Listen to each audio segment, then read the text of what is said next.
Muito bem. Então, eu dava boas-vindas a todos dialogados na sala. Essa iniciativa do Carlos Monar de fazer uma série de webinars sobre Covid-19 é uma iniciativa que tem como propósito, obviamente, informar e educar sobre essa doença que é importante para todos os cidadãos do mundo. Eu vou pedir, antes de mais nada, que todos que estejam já logados na sala desliguem o seu microfone. No painel lateral existe um sinalzinho de microfone. Cada um que está logado na sala precisa manter o seu microfone desligado, senão a voz de quem está apresentando fica intercortada e ninguém entende nada. Então, ao longo desse processo, eu vou ficar atento para quem esquecer de mutar o microfone, e eu vou pessoalmente desligando os microfones, mas, por favor, ao entrar na sala e durante esse processo, mantenha os microfones desligados. É a única forma de a gente poder se comunicar mais efetivamente, certo? Então, essa série de webinars tem o objetivo, basicamente, de educar e informar e criar esse canal de informações confiáveis, ponderadas, organizada, sem radicalismo, respeitando os preceitos do método científico construído ao longo de 300 anos, e é um ambiente onde a gente pode discutir opiniões diferentes, levando em conta experiências diferentes, para que a gente saia daqui um pouquinho mais, vamos dizer, sabedor de como lidar com essa situação, tanto no nível da assistência direta, como no nível da proteção dos nossos pacientes, nossos clientes de hospitais. É um tema que realmente interessa todo cidadão do mundo, não só profissionais de saúde. E o webinar tem tido formatos diferentes, deve ter formatos diferentes. Podem haver temas de interesse mais focado em uma especialidade específica, como foi o primeiro da medicina cardiovascular. Podem haver temas de interesse mais transversal, que abrange múltiplas especialidades, ou podem haver temas também de interesse do público geral. Eu acho que a gente pode abrir para um conjunto, por exemplo, de integrantes de hospitais, funcionários de hospitais, que não são profissionais de saúde, profissionais da assistência direta. Um exemplo, por exemplo, é o uso universal de máscara, que é um tema complexo de saúde pública, mas que interessa a todos nós. Então, o webinar vai ser construído semana a semana com uma temática de interesse a todos os profissionais de saúde e, às vezes, para pessoas que não são profissionais de saúde. A ideia é essa, eu acho que vai ser uma sequência de encontros muito interessantes. E eu agradeço, então, a presença de todos aqui. Eu vou, antes de passar a palavra para Ricardo Salles, eu queria fazer um agradecimento pessoal aos nossos colegas de Cleveland que se dispuseram a participar desse seminário, a Michelle Hill, e um agradecimento muito carinhoso também ao meu colega e amigo Manuel Ribeiro Neto, que algumas pessoas não sabem, mas foi o coordenador do Serviço de Medicina Respiratória do Hospital Carlos Monar e foi, na verdade, o fundador desse serviço no formato que ele existe hoje.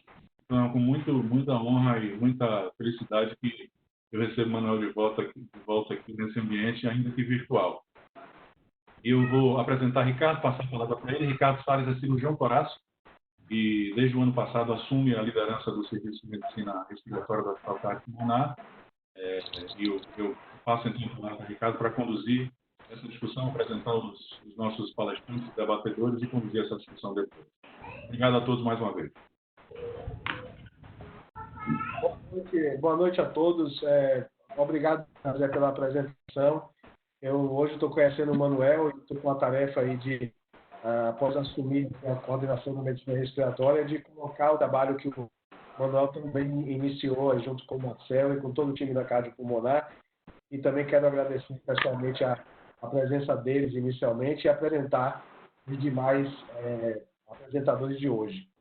Nós vamos discutir hoje a fisiopatologia da insuficiência respiratória na infecção COVID, a infecção pelo coronavírus, com o nosso coordenador da pneumologia, Dr. Marcelo Albuquerque, pneumologista do Hospital Cardiopulmonar. Na sequência, nós vamos conversar sobre a especificidade da ventilação mecânica na doença coronavírus, na doença COVID, com a Michelle Biel, que é também brasileira, natural do Rio Grande do Sul, de Porto Alegre, com sua formação em pneumologia, junto com o Dr. Manuel, ambos nos Estados Unidos, e também trabalhando na Cleveland Clinic, em Ohio. Como debatedores, né, teremos o Manuel Ribeiro, já citado, pneumologista na Cleveland Clinic, e o Dr. Antônio Fernando Borba, que é da terapia intensiva do Hospital Cardiopulmonar. Então, obrigado a todos pela presença. No momento, nós temos 69 participantes, com certeza pessoas de todo o Brasil. E passo a palavra para o Dr. Marcel Albuquerque para conversar conosco sobre a fisiopatologia da insuficiência respiratória da Covid-19. Obrigado, Marcel, pela sua apresentação.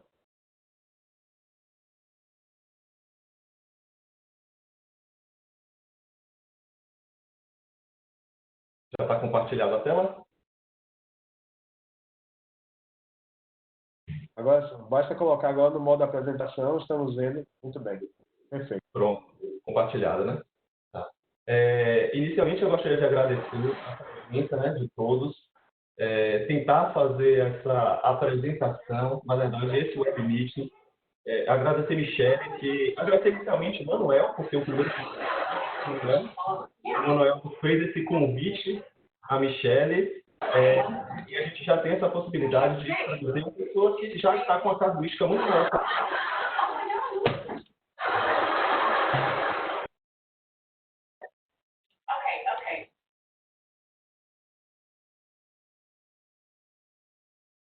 Vou lembrar a todos de deixar o microfone no mudo, ok?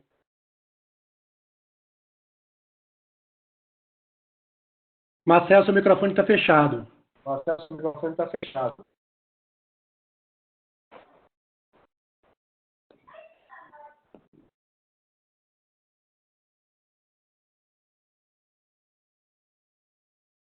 Estão me ouvindo agora?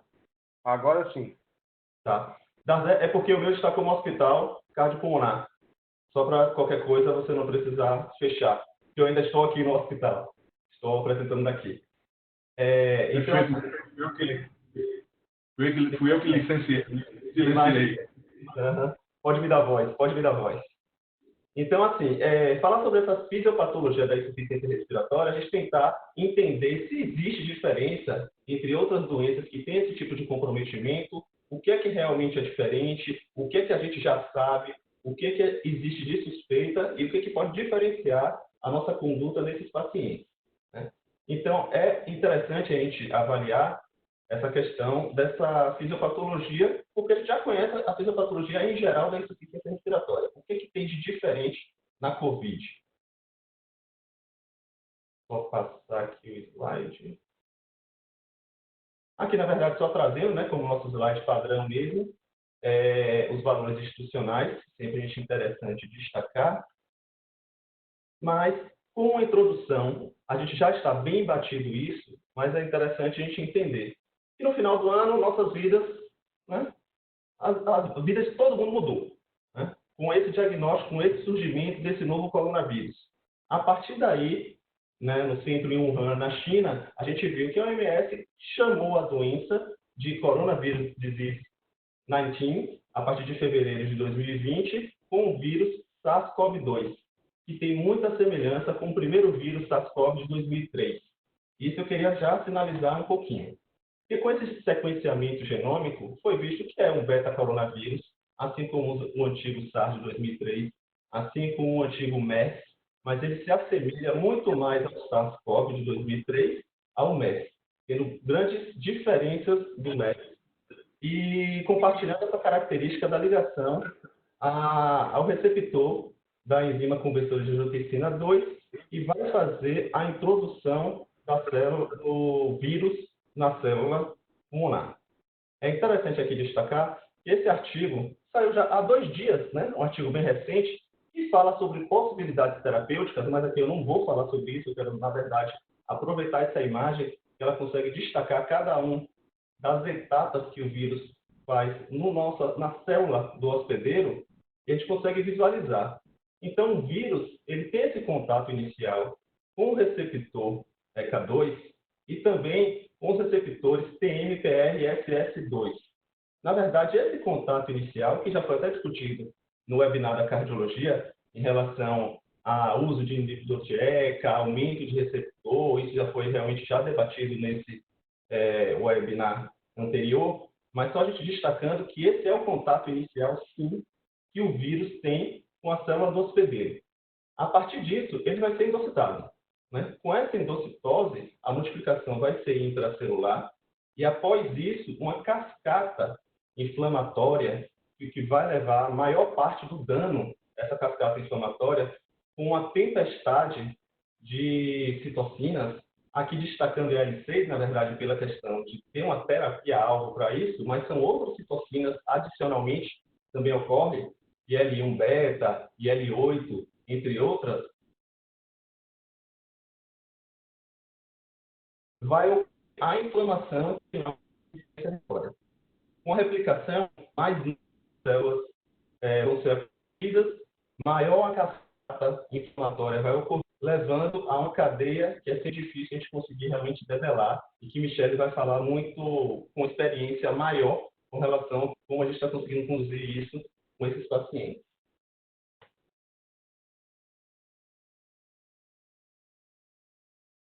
Então, a gente falando sobre o espectro da doença. Todo mundo aqui já conhece, já foi discutido diversas vezes, a gente está vendo na mídia em geral, essa doença ela tem um espectro muito amplo. Pode ser desde uma doença leve, inclusive, com portadores assintomáticos, até uma doença crítica. Aqui trazendo realmente esse dado do CDC da China, de mais de 44 mil pacientes confirmados, entre leve a moderado, que seria aqueles casos sem pneumonia ou com pneumonia leve, sem sintomas de via aérea inferior, sem comprometimento significativo de via aérea inferior, correspondeu a cerca de 81%. Os casos graves, que já tinham alguma dispneia, alguma hipoxemia, algum comprometimento mais significativo de via aérea inferior, correspondeu a 14%, sendo que os casos críticos, já com a característica de insuficiência respiratória, choque ou disfunção de múltiplos órgãos, correspondeu a 5%. É interessante que a mortalidade geral mundial está girando em torno de 2,3%, mas a gente tem variações e a gente tem diversas explicações para falar dessa variação de mortalidade. Eu não vou entrar em maiores detalhes aqui, chegando a 7,2% na Itália e a Coreia do Sul, que testou muita gente e acabou diluindo essa mortalidade também, e teve medidas de isolamento que também foram muito destacadas, alcançando essa mortalidade de 0,9%. A China, como foi o começo da epidemia, a gente gosta de destacar aqui com 1,4% de mortalidade. E esse espectro da doença não quer dizer que o paciente crítico vai evoluir a óbito e muito menos que o paciente leve vai ter, com certeza, o quadro de recuperação. Então, claro que a maioria dos casos leves a moderados, esses pacientes vão realmente se recuperar. Porém, ainda assim, eles podem evoluir mais tardiamente para um quadro mais grave, inclusive levando a óbito. Dentre os casos críticos, a gente também sabe que não são todos que vão evoluir a óbito, ainda bem. Nós temos alguns cases de sucesso aqui no hospital, Michele deve sinalizar delas também, mas a gente sabe que existe essa possibilidade de recuperação e isso a gente vai avaliar de acordo com a conduta que vai sendo realizada. Ainda nessa questão do espectro da doença, analisar a progressão para a fase. Então, em média, o paciente, ele, desde o aparecimento do sintoma até evoluir com um quadro de comprometimento de via aérea inferior, leva cerca de 6,5 dias. Tem pacientes que evoluem dessa forma para esse tipo de progressão muito precocemente, tem pacientes que evoluem até um pouco mais tardiamente, mas em média 6,5 dias. E entre o aparecimento da dispneia e o surgimento de critérios realmente de SARA, isso pode, em média, gerar ali 2,5 dias. Então, colocando para aquele comprometimento mais crítico do pulmão, início do sintoma, cerca de 9 a 10 dias, esse paciente ele tem esse risco maior de ter uma insuficiência respiratória mais significativa.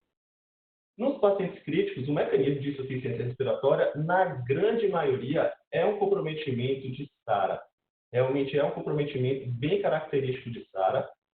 Michele vai poder falar sobre isso. A hipercapnia é raro, esses pacientes raramente eles hipoventilam, e a necessidade de ventilação mecânica pode alcançar até 600 em alguns casos. Pneumonia associada à ventilação é relativamente comum, como em todo paciente que fica muito tempo em ventilação mecânica, que é o caso do paciente com coronavírus, atingindo 12%, em algumas casuísticas mais de 25%. E aqui eu queria destacar a questão da trombose microvascular. Microvascular, existem séries de casos que destacam essa questão da trombose, dedímeros bastante elevados, mostrando esse comprometimento que pode ter na microvasculatura pulmonar e periférica. Entretanto, não existe nenhuma comprovação real da necessidade de anticoagulação que isso vai modificar neste momento. Algumas sugestões, como o 6-score, né, que a gente avalia da coagulopatia induzida pela sepse, poderia facilitar para a gente poder avaliar níveis de dedímero acima de 6 vezes o esperado, a soma dos dois, a gente poderia avaliar o paciente que realmente tem benefício de anticoagulação. Interessante destacar que isso vai ser discutido posteriormente em um webinar referente a tratamento. Mas o risco de trombose, ele existe, e eu queria destacar aqui, trombose até macrovascular mesmo. Já destacando aqui que, eventualmente, o paciente ele apresenta aqui um caso, né, que foi apresentado, na verdade, 2 casos de pacientes com evento trombótico agudo em vigência da COVID, mostrando que é o mesmo paciente aqui, mostrando a janela de parênquima, um comprometimento extenso, uma doença ativa, e retornando aqui para a imagem, e comprometimento associado de vasculatura caracterizando uma embolia pulmonar. Entretanto, a gente também tem casos que aqui já é outro paciente, mostrando a embolia pulmonar também aguda, no caso de um paciente que já vem com um acometimento parenquimatoso em fase de recuperação.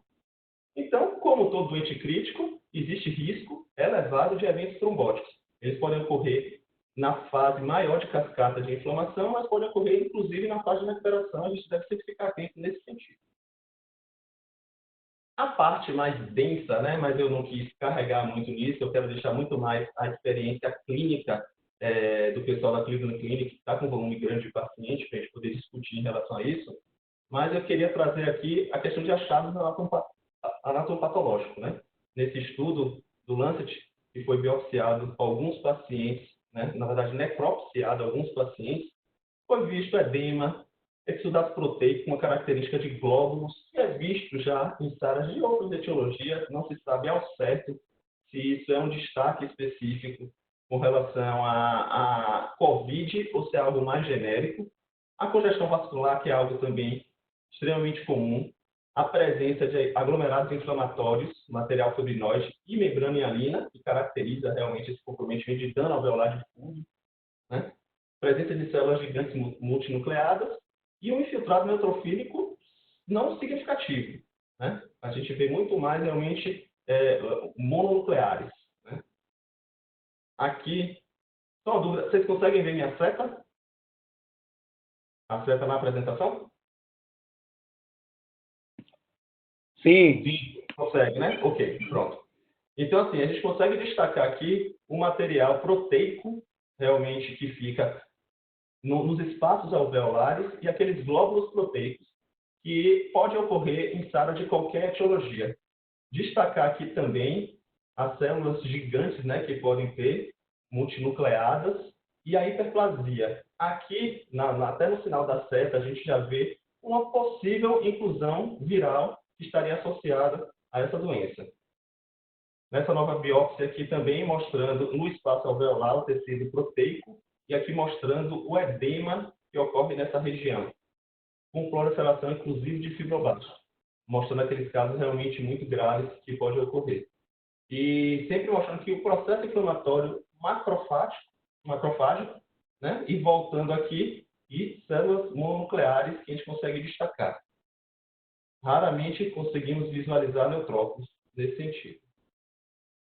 E aqui para também mostrar os casos, aqui são 2, estão mostrando realmente o processo inflamatório em parênquima pulmonar, mas mostrando biópsia hepática, mostrando inflamação e uma esteatose microscópica, e a biópsia de músculo cardíaco, também mostrando o processo inflamatório, porém não conseguindo visualizar a presença em si do vírus, mas mostrando essa característica da doença mais disseminada.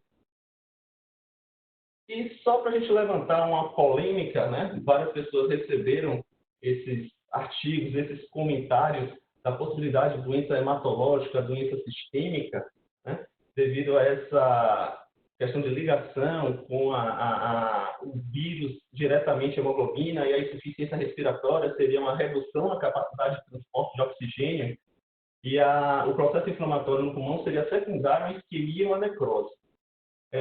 Quem realmente leu isso muito detalhadamente, e algumas outras pessoas fizeram argumentações com relação a isso, e não existe uma fundamentação muito clara, nem do ponto de vista fisiológico, para isso justificar. A inflamação, ela ocorre diretamente no pulmão, né? O vírus tendo contato no pulmão, a doença, ela realmente é sistêmica, ela comete outros órgãos, mas a inflamação no pulmão, ela é direta levando a todo aquele dano alveolar difuso que vai caracterizar aquela insuficiência respiratória. O papel da microtrombose não é claro, ela existe, não é claro o quanto a gente deve intervir nisso, a gente vai discutir isso na parte de tratamento. O papel no acometimento de outros órgãos é real, ele existe, mas na grande maioria das vezes o acometimento é parênquima pulmonar, dano alveolar difuso, que vai levar a essa insuficiência respiratória. Eu queria realmente aqui agradecer esse espaço e dar seguimento com a apresentação, com a parte de Michele, para trazer a casuística dela e a gente aprender um pouquinho com o que está acontecendo na Cleveland Clinic. Obrigado. Marcel, muito obrigado. Enquanto a doutora Michele prepara a apresentação dela, queria atualizar aqui todo o grupo nos números, né, mundiais.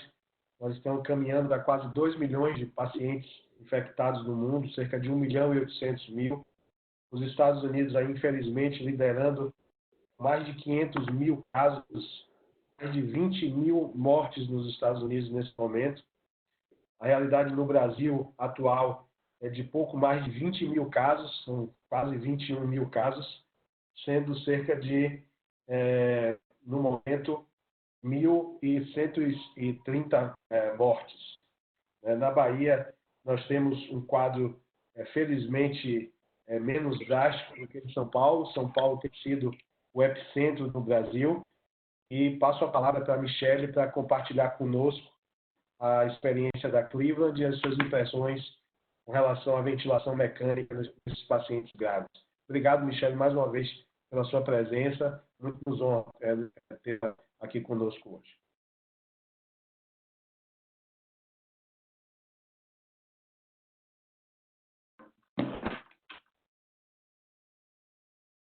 Michele, consegue nos ouvir?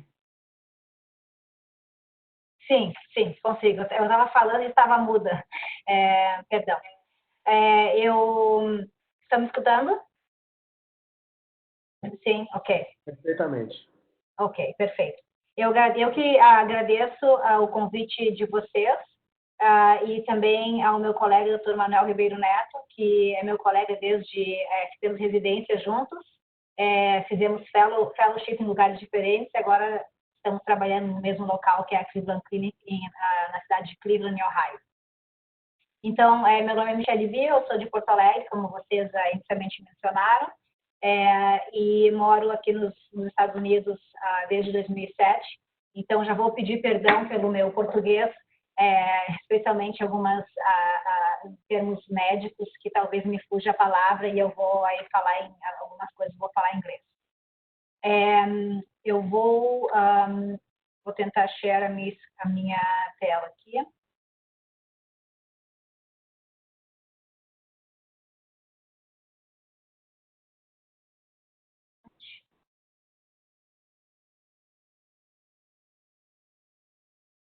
Está conseguindo? Estão vendo a minha tela? Perfeito, Michele. Ok. Então, o tópico que eu vou falar é da ventilação mecânica nos pacientes com coronavírus, com a doença Covid-19. Deixa eu ver se eu consigo.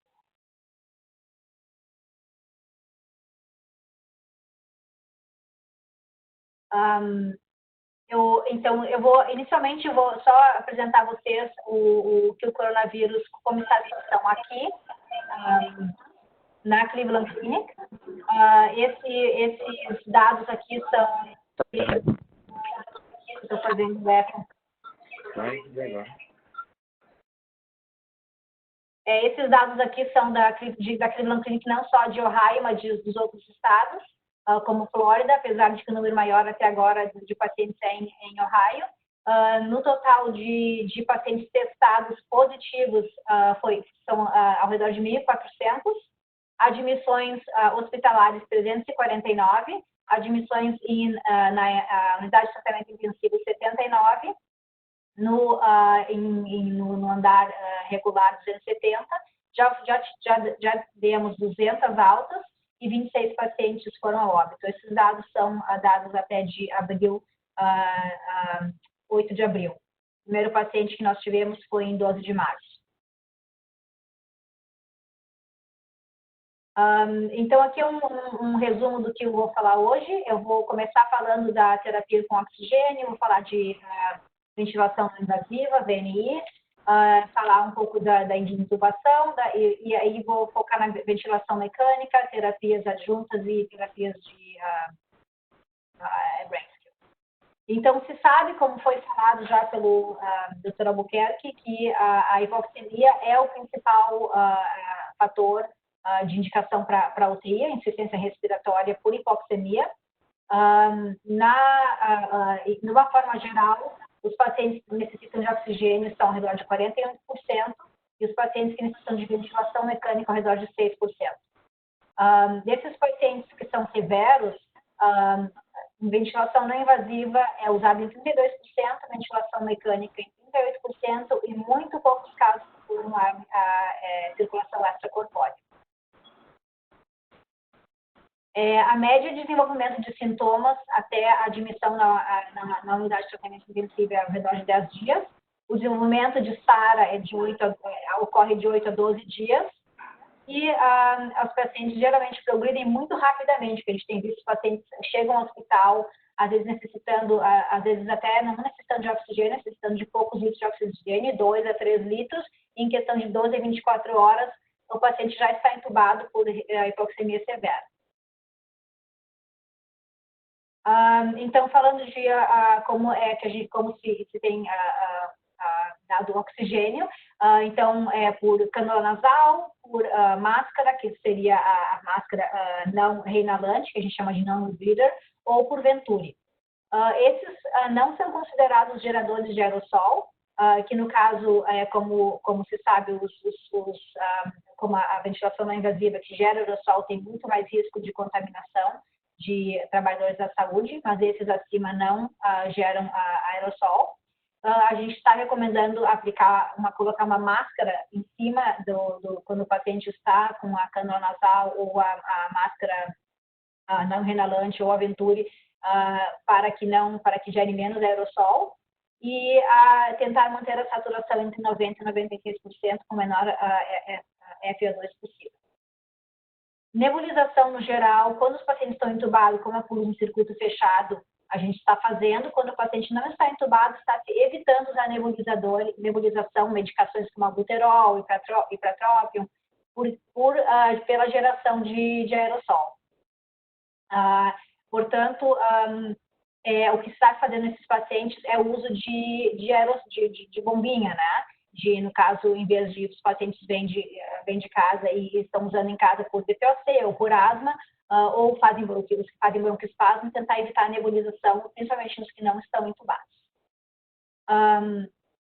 Seguindo adiante, falando de cânula nasal com alto fluxo de oxigênio, a gente chama de high flow nasal cannula, que são cânulas que podem proporcionar até 50, 60 litros de oxigênio, e aí pode regular a FO2 de 30, 50 até 100%. A gente tem usado muito isso antes nos pacientes que chegam hipóxicos e que estão precisando mais do que 6 litros de oxigênio, mais de 5, 6 litros, a gente passa para high flow nasal cannula. Ele gera muito menos aerossol do que a VNI, e por isso que está se optando usar isso ao invés de ventilação não invasiva, ao invés de VNI. A gente está fazendo até uma pergunta antes que eu continue aqui. Vocês usam essa high flow nasal cannula aí?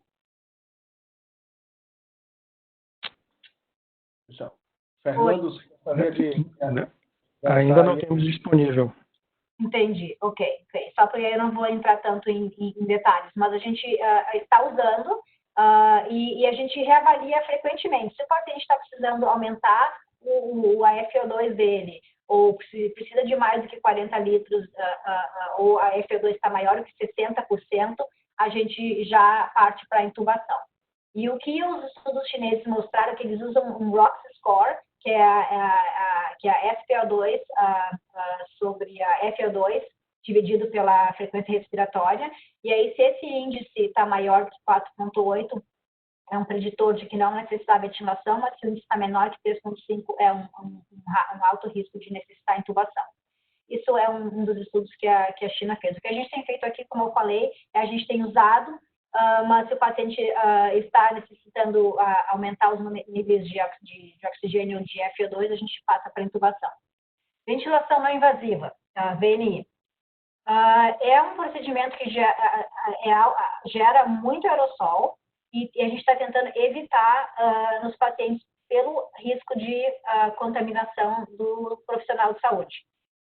Tem se usado, mas tem se preferido usar em pacientes que vêm concomitantemente com outras condições, por exemplo, a insuficiência respiratória pelo COVID, juntamente com DPOC, exacerbação de DPOC, juntamente com insuficiência cardíaca exacerbada, ou quando tu estuba o paciente e tu quer prevenir uma falência pós-extubação, né?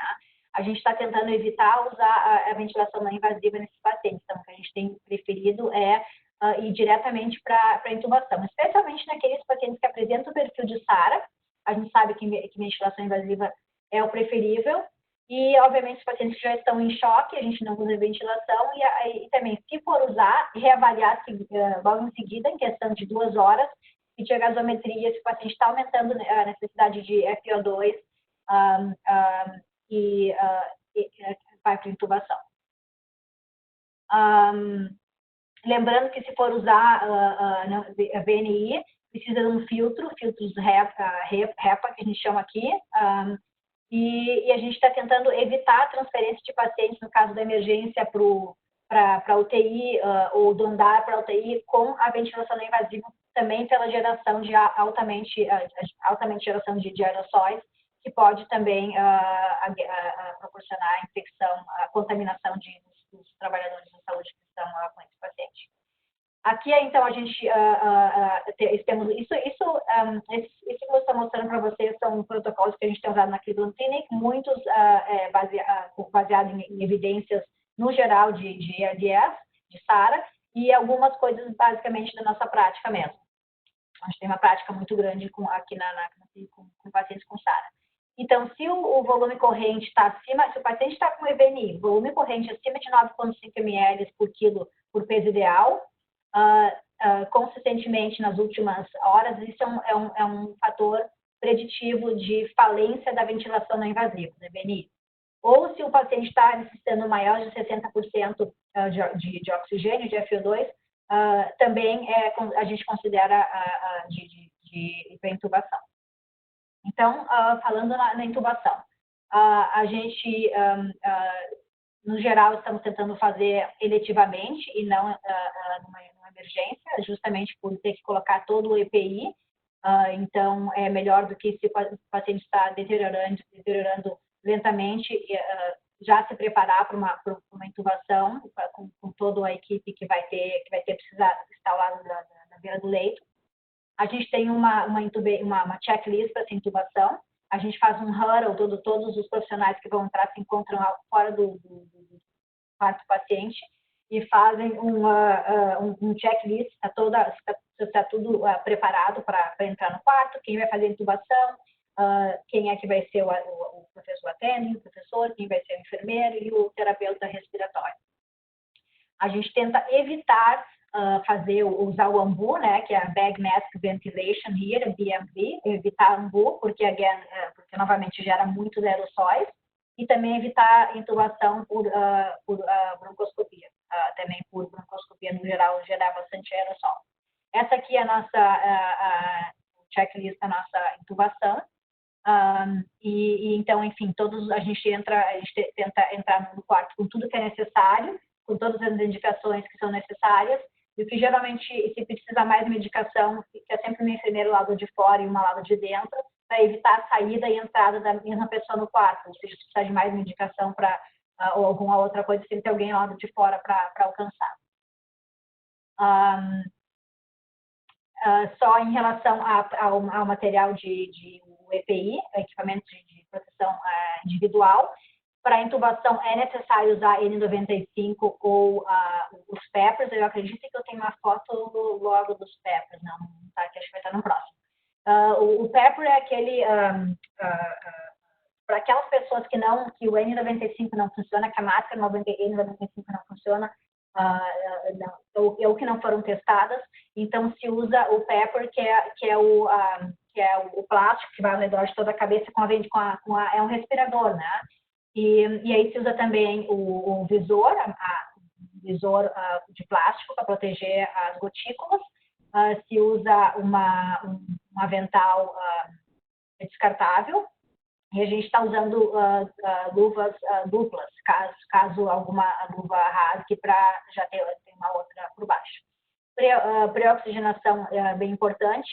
A gente tem preferido usar videolaringoscopia para intubar esses pacientes, ou com glidoscope, ou que vocês usarem aí como videolaringoscopia.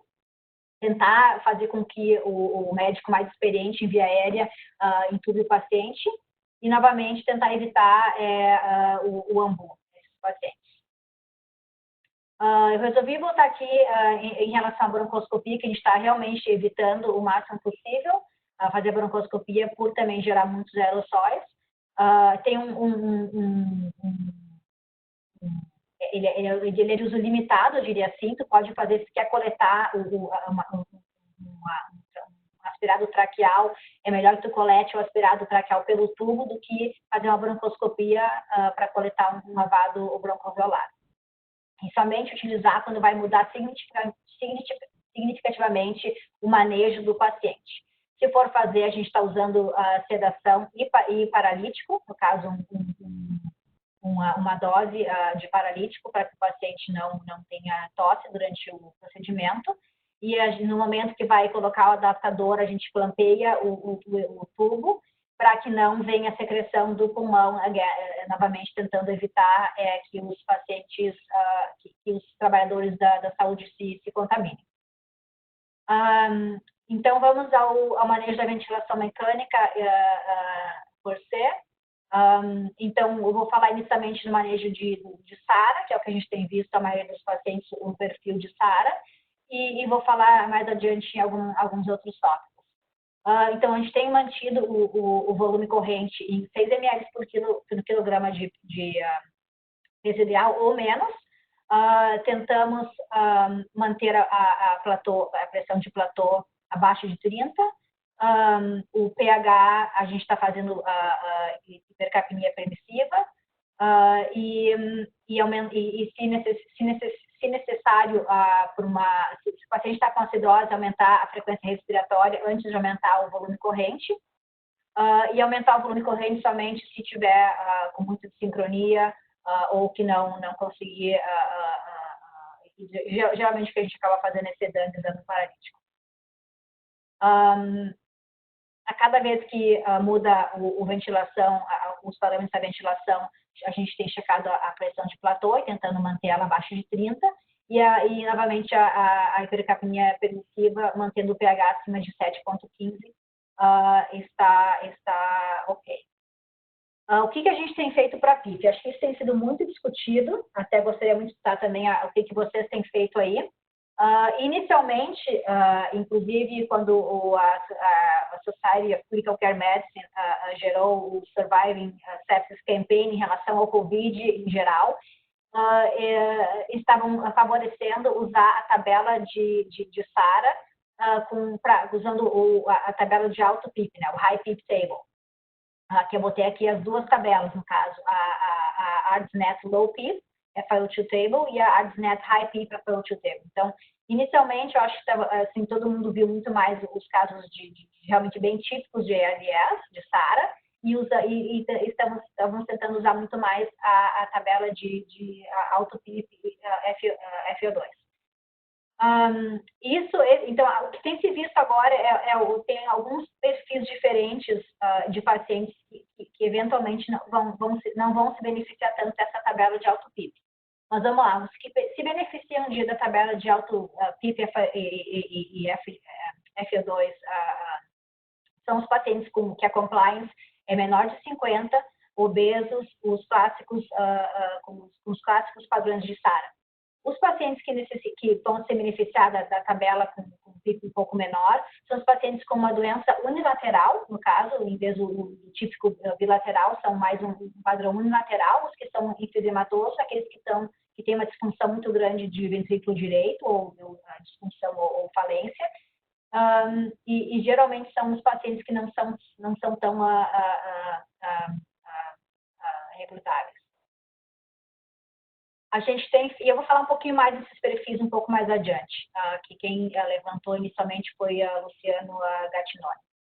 A gente tem feito diariamente Spontaneous Awakening Trial, que é, no caso, parar a sedação e ver como o paciente está, ver se ele tem se agitado ou não, e ver se tem como diminuir a sedação, ou fazer um Spontaneous Breathing Trial, que no caso seria o que a gente faz com CPAP, Pressure Support. Se o paciente faz de sincronia, quando está acordando ele, diminuindo a sedação, considerar a ressedação, ou algum modo que favorece o paciente que fique mais sincrônico com a ventilação, obviamente mantendo o volume corrente numa média que não seja que cause problemas, no caso, se tu vê um volume corrente muito alto, acima de 8 ou para cima, tu já tem, e ainda está numa fase muito inicial da SARA, a recomendação seria, então, de ressedar para evitar que faça injúria pulmonar por alto volume corrente.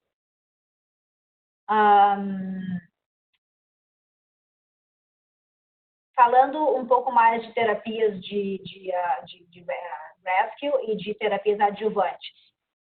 Isso aqui é os guidelines que a gente usa aqui na nossa Medical Intensive Care Unit. Eu vou falar rapidamente, então, de pronação, de bloqueio neuromuscular e vasodilatador pulmonar. A pronação, a gente tem visto que os pacientes respondem muito bem à pronação, que a gente tem feito aqui é se o PO2, FO2, o PF ratio é menor que 150 e a FO2 dos pacientes estão mais de 60%, a gente está tentando pronar eles cedo no clinical course deles. Geralmente, os pacientes, a contraindicação para fazer a pronação seria a elevação da pressão intracraniana, abdominal compartment syndrome e alguma instabilidade de coluna. Geralmente, proning é considerado a rescue therapy, mas no COVID, por eles estarem respondendo muito bem, está se considerando como uma terapia adjuvante, né? E não como um rescue. Não esperaria tanto o paciente descompensar para fazer, mas fazer inicialmente no curso da doença. Tem se discutindo bastante o awake proning, né? Que é o proning do paciente que está acordado, e que está, no caso, que não está em ventilação mecânica, que está com ventilação invasiva ou que está com high flow. Aqui na Cleveland Clinic, a maioria dos médicos não tem feito. Novamente, isso é muito de histórias, né? De a gente tem estado pessoas em outras instituições fazendo, mas não necessariamente tem estudos ainda mostrando que é seguro ou que está postergando ou que está prevenindo uma intubação, né, uma ventilação mecânica. Então, ainda tem falta de evidência, tem vários concerns em relação à segurança e tem vários estudos sendo feitos em relação a isso. Quando se prona o paciente está seguindo os guidelines, a gente geralmente segue o que o ProSiva, o study, fez, a gente prona por 16 a 17 horas e aí supina o paciente. A gente tem parado, a gente recomenda parar a pronúncia a 4 horas que o paciente está supinado, a PF ratio dele está maior que 150 ou um PIP menor de 10. com FiO2 menor que 60%.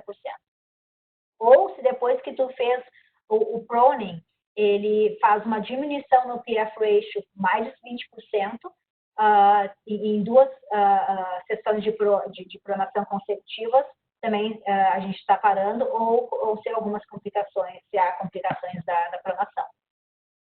Algumas outras coisas que a gente tem usado é o bloqueio neuromuscular, que ajuda com a sincronia do paciente com o ventilador, também para facilitar a pronação, apesar de que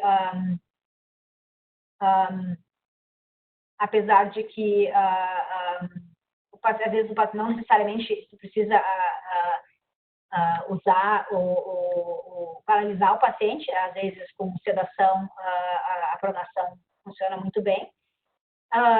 Se os pacientes estão tendo um volume corrente, um tidal volume muito alto, que está causando injúria para o pulmão, né, com ventilation induced lung injury, também é recomendado usar o paralítico. A gente tenta fazer pushes, né, em vez de começar um gotejo, tenta fazer somente puxar doses pequenas de paralítico e reavaliar. E todas as manhãs a gente está fazendo, a gente para o paralítico e reacessa a necessidade dele, se o paciente está em gotejo, né? Se ele tiver só feito um push, não é essa a necessidade.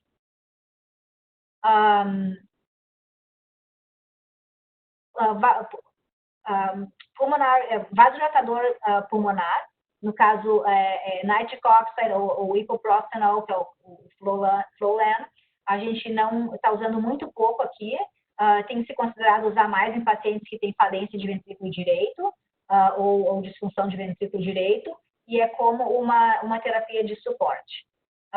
ECMO, né, a circulação extracorpórea, a gente também tem usado, a gente chama o time do ECMO quando o paciente já está usando Rescue Therapies, mas tem sido, no geral, no mundo todo, com Covid, tem sido reportado um uso muito pequeno de ECMO, ao redor de 2% em algumas séries.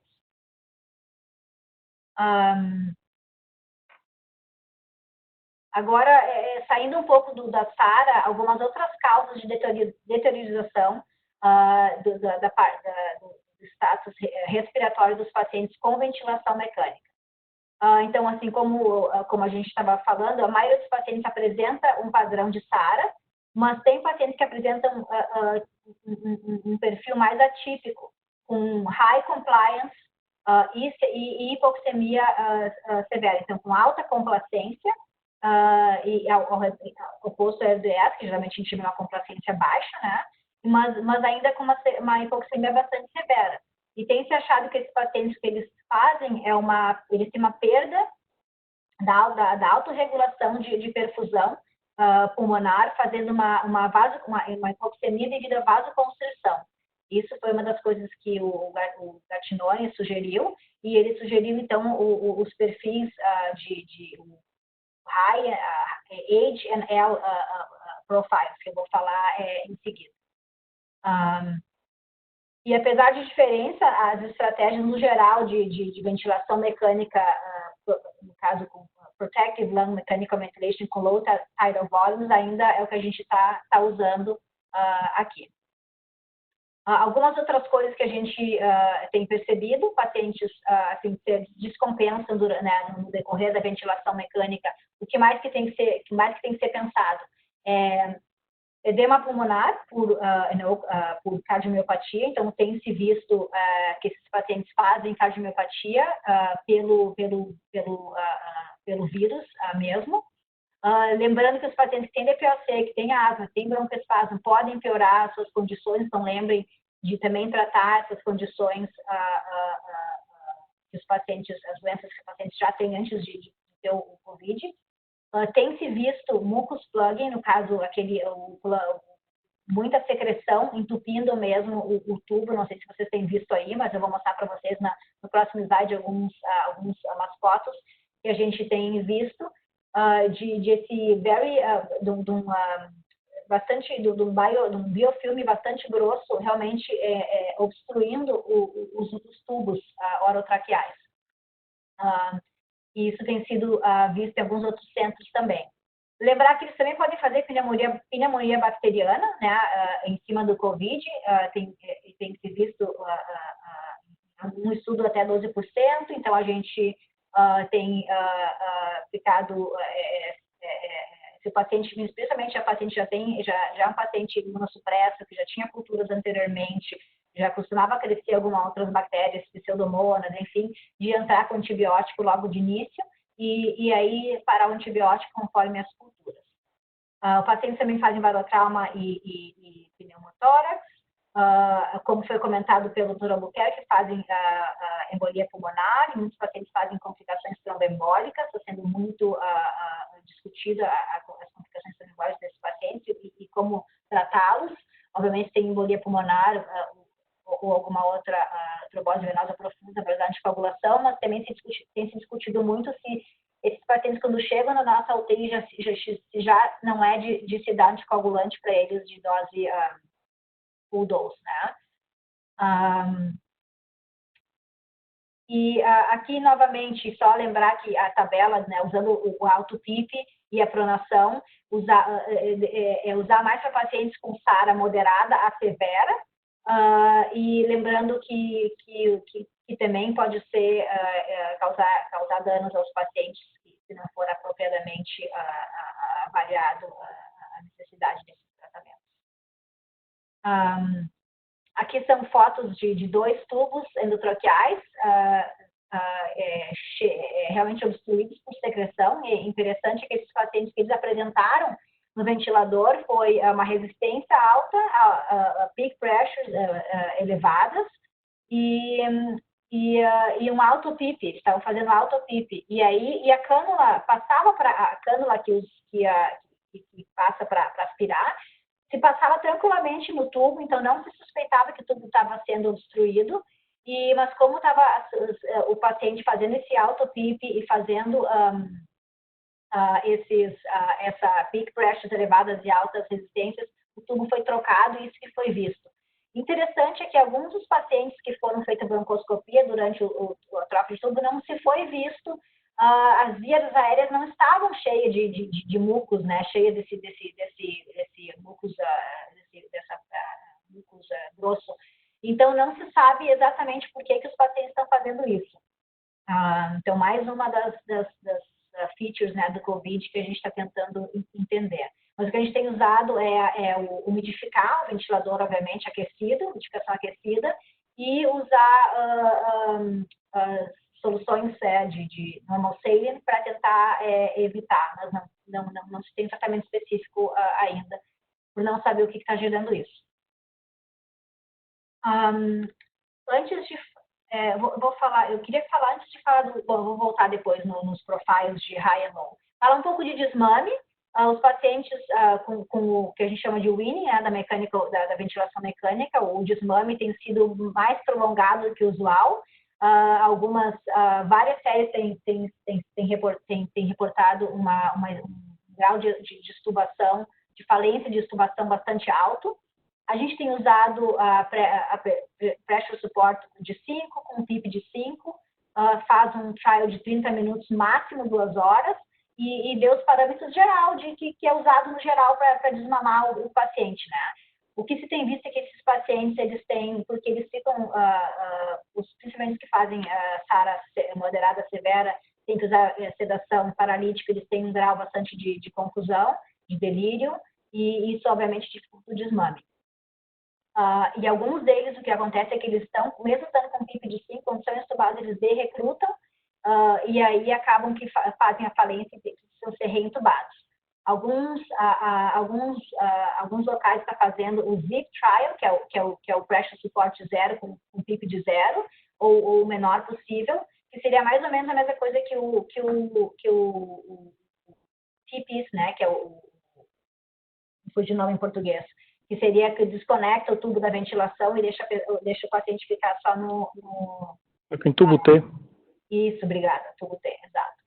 A gente não está fazendo isso aqui, de deixar isso com tubo T, porque, obviamente, vai sair muitas aerossol, mas seria de fazer zero pressão de suporte de zero e PIP de zero. E justamente acessar se eles estão de-recrutando ou não.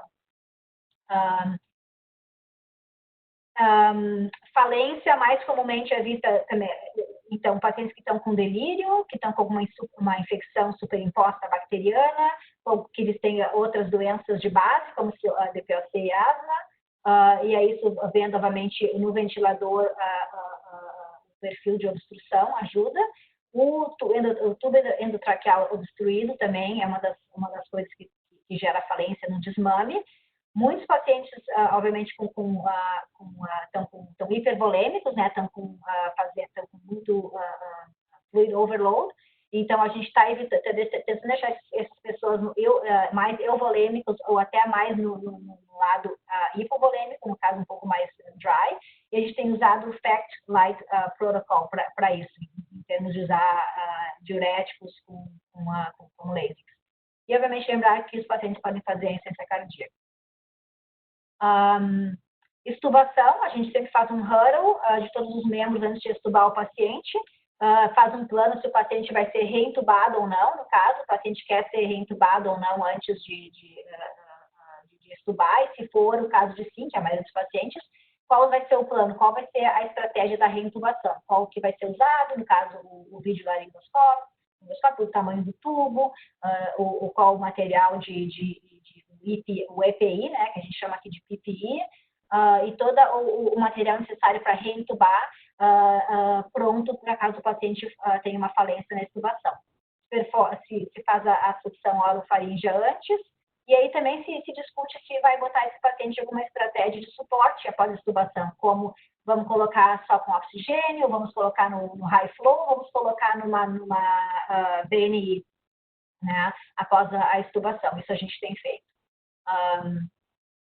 E aí, aqui que eu estava comentando antes, então, se há realmente pairs ou perfis diferentes nesses pacientes com SARA, eu acho que a gente ainda está vendo a maioria deles, então, assim, que esse foi o Gattinoni escreveu no Type L e no Type H, no tipo H, que seriam os pacientes com high elastance, ou low compliance, com baixa complacência, com um shunt da direita para a esquerda, geralmente o pulmão tem baixo,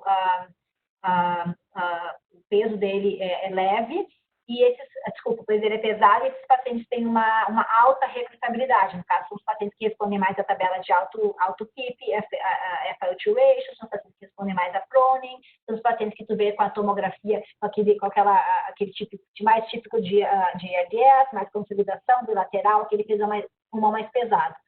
E o tipo L, que é o tipo o low, né? Que é o low elastance, ou o high compliance, no caso, com alta complacência, o low elastance. Uma baixa ventilação, uma ventilation perfusion ratio, que é aquele paciente que faz a hipoxemia por vasoconstrição. O peso do pulmão é mais baixo e esse paciente não tem tanta recrutabilidade. Então, acho que isso é uma coisa que a gente tem discutido. Eu acho que só estudos mais adiante para mostrar, né, quem é o paciente que faz o quê. Eu acho que no ventilador a gente tem algumas ideias desses pacientes que são mais recrutáveis, os que não são, os que são mais típicos de SARA, né, assim, ao lado, né, do bedside, que a gente tem visto isso no ventilador, a gente não tem feito tomografia nos pacientes, a não ser que vai realmente mudar o manejo deles. Mas eu acho que o que a gente precisa agora é colocar os pacientes em estudos para poder ter um grande número de pacientes para poder avaliar todos esses parâmetros, esses perfis.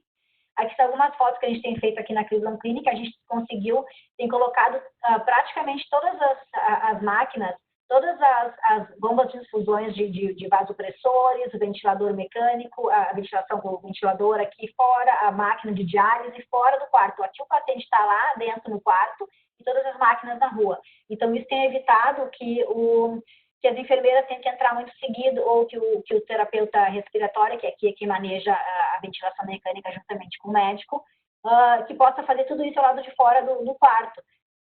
Enfim, como dá para ver aqui também, o ventilador está do lado de fora e todas as bombas de infusão. Isso nos facilitou muito, a gente implementou isso na primeira ou segunda semana que a gente teve pacientes com coronavírus.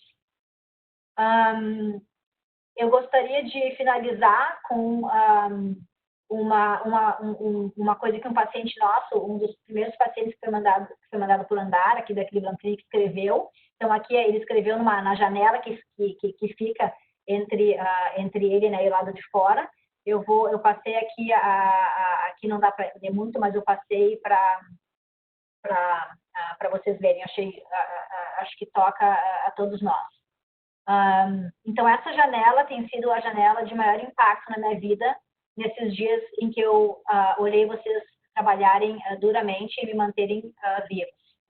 Eu não tenho palavras para agradecer o tempo que vocês colocaram em mim, e eu provavelmente nunca vou conseguir ter a chance de botar o mesmo amor e apoio a vocês.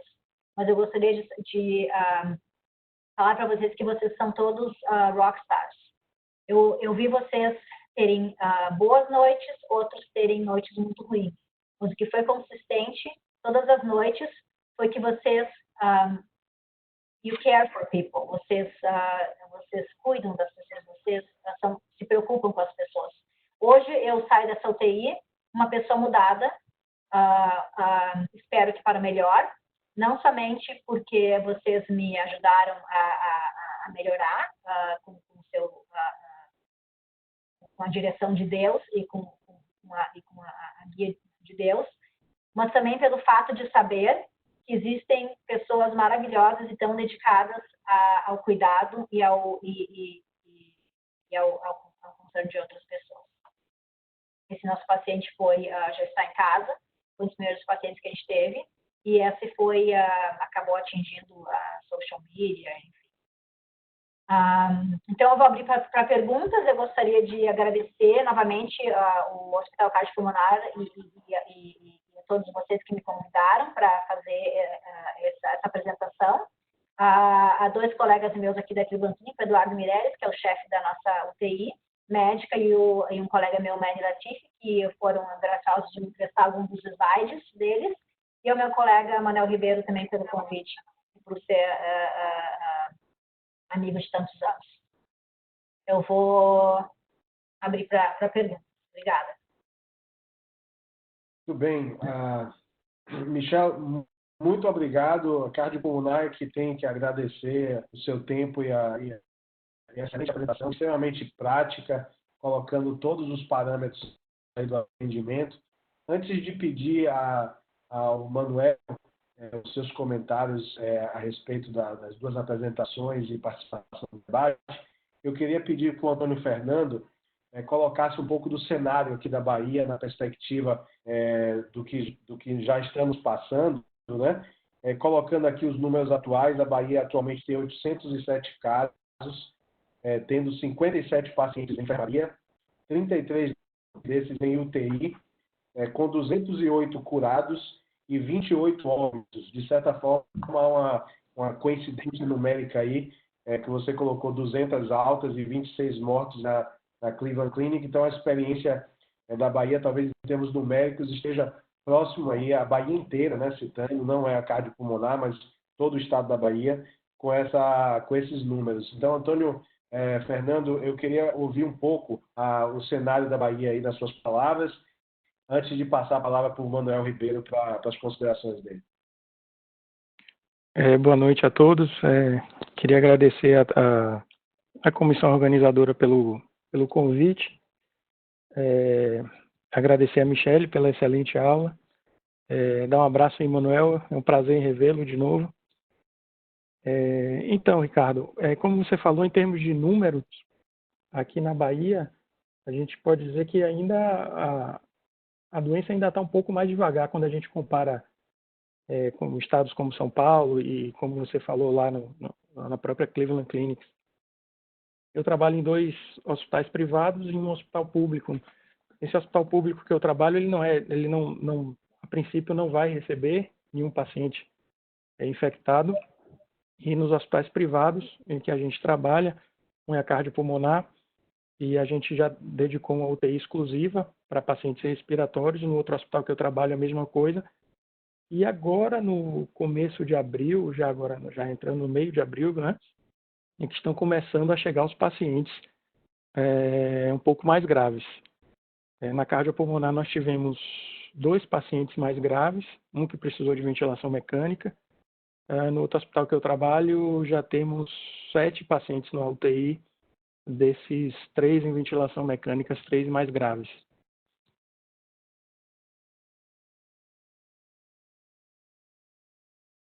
Obrigado, Fernando. Manuel, somente aqui colocando para todos, nós temos agora 101 participantes nesse fórum. Todo o material que foi exposto vai estar no canal do YouTube da Cardiopulmonar. O Dr. Ritt vai colocar aí o endereço desse canal. Os slides foram muito didáticos e muito importantes para quem está no cenário da UTI. Então, segue aí o canal do YouTube. Nos próximos dias, a apresentação vai estar disponível.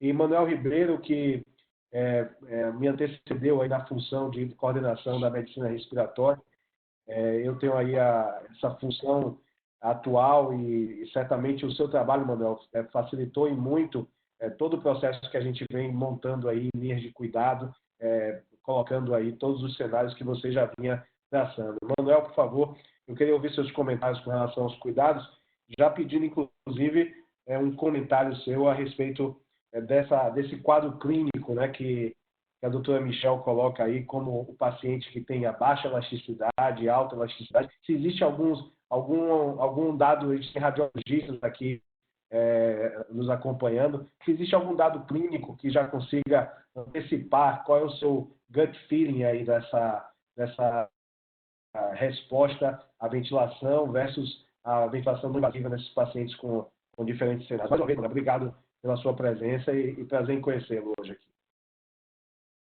Ricardo, eu que agradeço, viu? É um prazer muito grande aí participar dessa sessão. A verdade, Ricardo, é que eu estou aqui por 2 motivos, né? Um é para aprender e o outro é para rever os amigos. Então, eu fiquei muito feliz aí quando minha amiga e colega Michelle Biel aceitou participar dessa sessão, porque depois de 4 anos aí sem fazer UTI, com essa questão do coronavírus, eu estou numa lista de pneumologistas que pode ser convocado a qualquer momento para voltar para a UTI, né? Então, para mim, está sendo um momento muito importante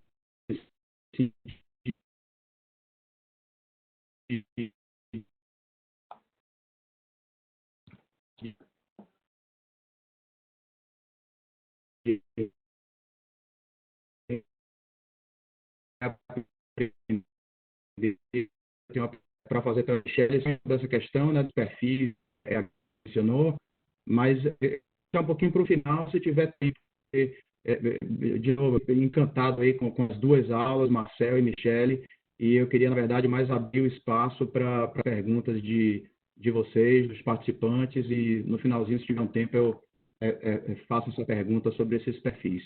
Mas, mais uma vez, agradeço, estou muito feliz de participar dessa sessão. Nós é que agradecemos, Manuel. Lembrando aos participantes que quiserem fazer perguntas, vocês podem ir no chat e, ao passar o seu nome, vai aparecer uma mãozinha. Então, vocês podem apertar aí na mãozinha e eu vou passar a palavra aqui para o Marcel, para seus comentários aí. Marcel, essa é uma doença inflamatória, né, Marcel? Você colocou bem aí o processo da cascata inflamatória. Eu queria ouvir a sua opinião com relação à apresentação da doutora Michelle, enquanto os participantes preparam as suas perguntas.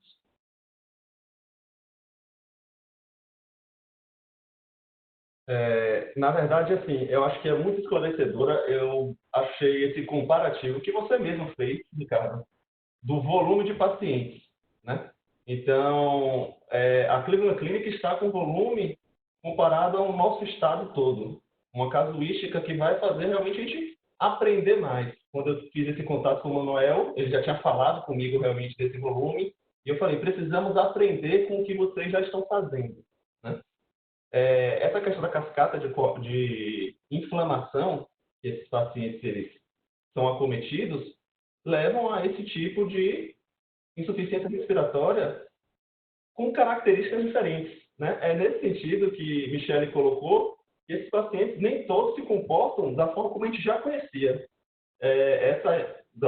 A descrição dessa secreção no tubo, eu já tinha realmente lido isso nos artigos. Nos pacientes que a gente teve aqui, Nando pode aí me corrigir, não tivemos esse tipo de apresentação, pelo menos não foi descrito dessa forma, e chama muito a atenção. Então, é um aprendizado contínuo, né? Então, assim, eu parabenizo Michele, agradeço novamente, porque cada vez mais o volume está aumentando, né? Essa questão que você colocou, Michele, dessa carta no vidro, na janela, hoje eu tive a experiência de conhecer um paciente que a gente está acompanhando há mais de 2 semanas, que ele ficou em ventilação mecânica, e a gente discutindo de fora, mas sem entrar na unidade.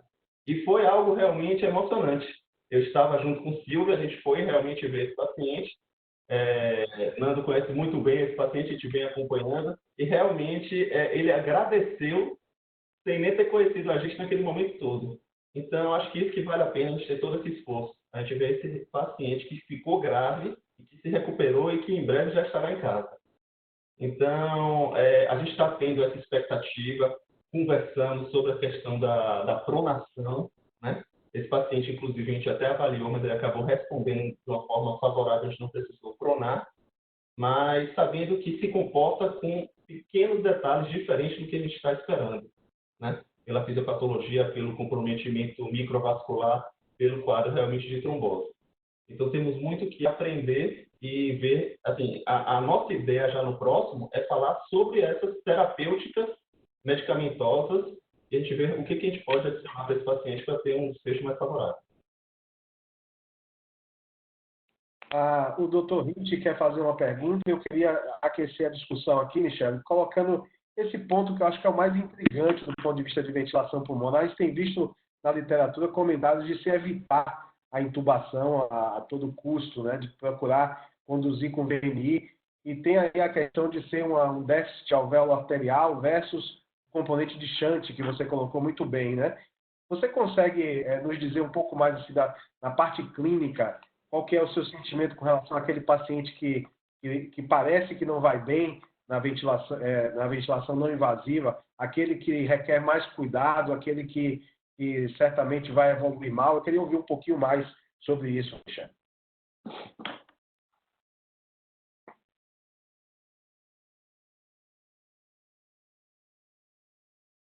A Michele está nos ouvindo? Sim, estava no mudo. Sim, a grande maioria dos pacientes que a gente tem visto aqui na nossa prática, eles têm evoluído para uma hipoxemia bastante severa e bastante rápido.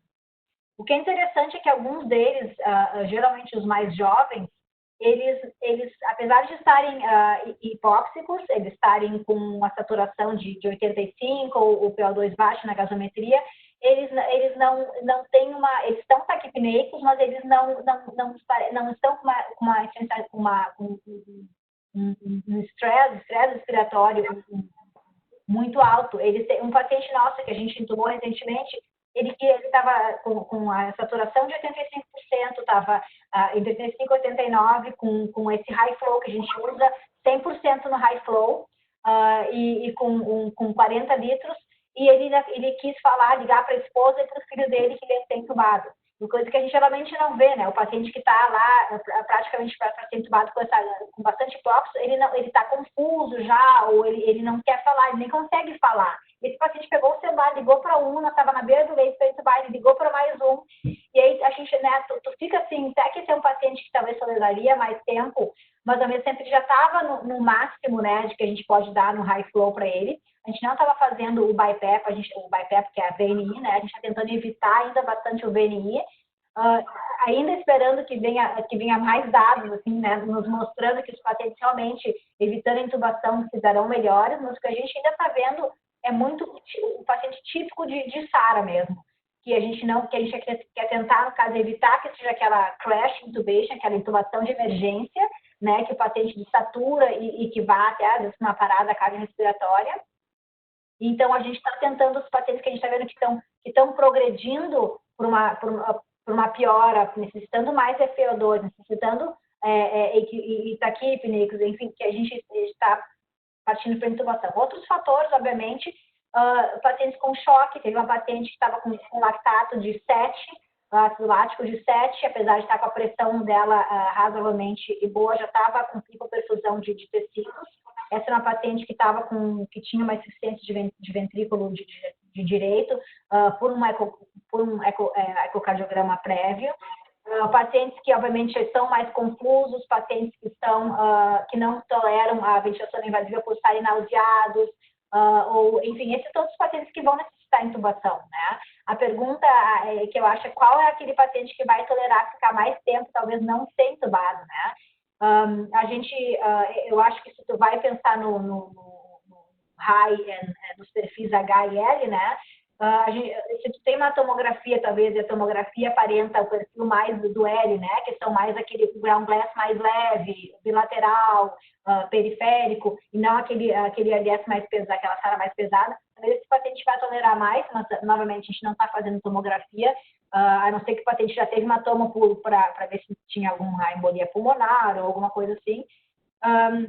Eu acho que é a clínica de tu ver o paciente e analisar no geral, né, os sinais vitais, quanto de oxigênio, quanto ele está piorando. Na ventilação não invasiva, se você decide botar ele na VNI, o que a gente está vendo é a FO2, se a FO2 dele está subindo acima de 60% de pensar já em intubação. Pacientes que estão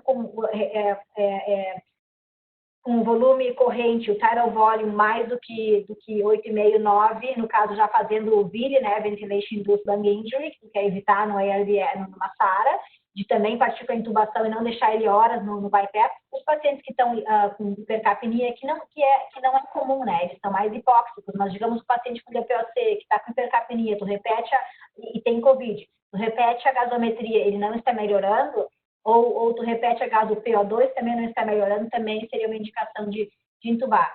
Mas a gente tem escutado outros locais que têm demorado mais tempo para intubar e alguns têm tido sucesso. Eu acho que a gente vai ter que realmente esperar maiores estudos, né, saírem para poder diferenciar qual paciente que vai tolerar não ser intubado e quais são os features que a gente ainda não sabe daqueles que necessitam intubação mais rápida. Michele, nós temos a pergunta aqui de dois cardiologistas, o Dr. Ritt e o Dr. Eduardo Dazé. Eu vou pedir que os dois façam as perguntas em sequência para que você responda e alguns comentários da doutora Ana Tereza Rocha, e aí depois a gente passa a palavra para ela. Dr. Ritt, por favor. Boa noite a todos. Michele e Manuel, minha pergunta vai justamente com o que você ia comentando em relação às pesquisas. Como é que estão vocês no ambiente, então, de estudos que estão em andamento aí na Cleveland Clinic? Eu sei que tem muita coisa andando no mundo todo, nós estamos aí meio que aprendendo a andar, fazendo as pesquisas e aprendendo tudo ao mesmo tempo. O que está rolando aí na Cleveland em termos de pesquisa nesse momento? Então, a gente tem alguns estudos que foram iniciados já, mas no geral a Cleveland foi procurada por mais de 90 diferentes tipos de estudos. O que se está planejando fazer com certeza, enroll patients na hidroxicloroquina com azitromicina, porque ainda não, eu acho que o pessoal ainda está bastante skeptical em relação a realmente se a hidroxicloroquina é favorável ou não. O uso de antivirais também tem um trial que está começando. Plasma convalescente também tem um estudo que está começando. E estudos observacionais, né? A gente tem um estudo observacional que, inclusive, eu convido vocês a participar, que eles estão com vários centros, não só nos Estados Unidos, como em todo o mundo. É um estudo que a Sociedade de Critical Care Medicine, a SCCM, juntamente com o Discovery Network, colocou junto com o IRB, e eles estão convidando, é um estudo puramente observacional, né, de coletar dados de pacientes e tentar juntar o maior número de pacientes possível para poder fazer todas essas comparações, mesmo que sendo observacional. Eu passo o contato para vocês do investigador principal do estudo, se chama Vírus, né, o nome do estudo. Então, a gente está participando desse estudo e todos esses outros trials que a gente está começando a enroll patients. Eu acho que isso vai ser fundamental para poder no futuro, porque o Covid não vai embora, né, tão cedo, o coronavírus não vai embora tão cedo. A gente está conseguindo fazer o que se chama o flatten the curve, o achatamento da curva em Ohio, a gente está conseguindo fazer, tanto é que a gente não está numa situação de crise, a gente tem todos esses pacientes, mas ainda tem leitos disponíveis, a gente não precisou ainda chamar pessoas de fora da UTI para trabalhar na UTI, como anestesiologistas e outros, ainda está, porque a gente achatou a curva, mas isso quer dizer que vai ter muito tempo ainda de coronavírus pela frente, né? Então, eu acho fundamental, vacinas não vai ter nada antes de um ano e meio, e eu acho que o fundamental é colocar pacientes em estudos para poder realmente ver o que funciona, quais medicações que vão ter maior benefício. Doutor Eduardo Nazé, depois a doutora Ana Tereza Rocha, por favor.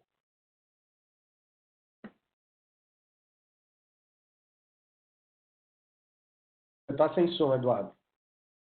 Nazé está mudo. Eu acho que você se automutou aí. E agora, estão me ouvindo? Agora estamos ouvindo, sim. Minha pergunta tem a ver com a logística de cuidado desses pacientes mais críticos. Obviamente, pacientes com suspeita ou com diagnóstico confirmado de Covid vão para unidades dedicadas, que são unidades normalmente isoladas.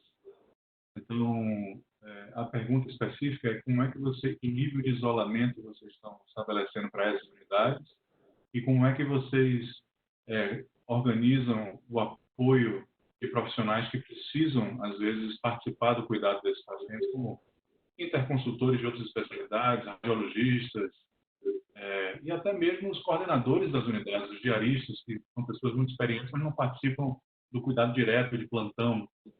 Como é que que nível de isolamento vocês têm para essas unidades dedicadas e como é que vocês resolveram essa questão logística de comunicação ou de realização de exames por outros profissionais de saúde? Então, a gente tem, na Cleveland Clinic, as unidades, a gente tem mais de uma unidade de terapia intensiva de pacientes, né, no caso, médicos, de pacientes clínicos. A gente fechou inicialmente uma unidade que poderia ser fechada com portas e aquela unidade ficou só para coronavírus. E aí, inicialmente, aquela unidade era coronavírus e as pessoas que estavam aguardando testes, né? Assim que o teste vem, o resultado, se ele é negativo, aquela pessoa sai daquela zona de isolamento e vai para uma outra unidade comum. E se o paciente é positivo, fica ali. Então, é uma unidade que inicialmente tinha menos leitos, menos pacientes, é uma unidade que tem 12 leitos e estava ocupada menos, agora já está ocupada praticamente toda e já se abriu uma segunda unidade também só para coronavírus ou pacientes person under investigation, né, os pacientes que estão aguardando o teste. E aí, quando o paciente, então, faz o teste positivo, ele fica, quando faz negativo, vai para uma outra unidade. Essas unidades, elas ninguém está entrando de avental branco, de jaleco, é obrigatório tirar o jaleco fora.